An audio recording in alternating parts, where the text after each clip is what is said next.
Sveiki visi gimę po avino ženklu. Pasižiūrėkime, kas jūsų laukia nuo balandžio 21 iki 27 tą savaitę.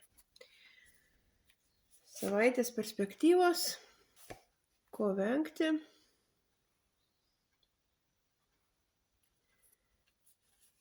Ir patarimas jums.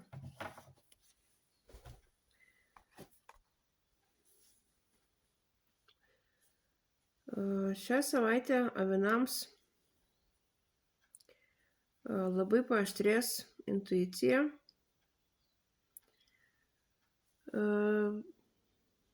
Galit susidomėti tokiais nelabai materialiais dalykais, tokiais kaip meditacija, gilinimas į save, ezoterika. Taip pat gali išlįsti į paviršių kažkokios tai paslaptys.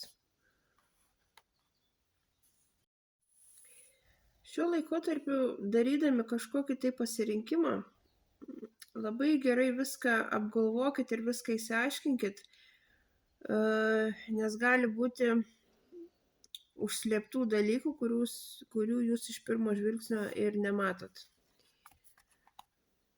Ir šios savaitės patarimas: tiesiog vadovaukite savo nuojautą,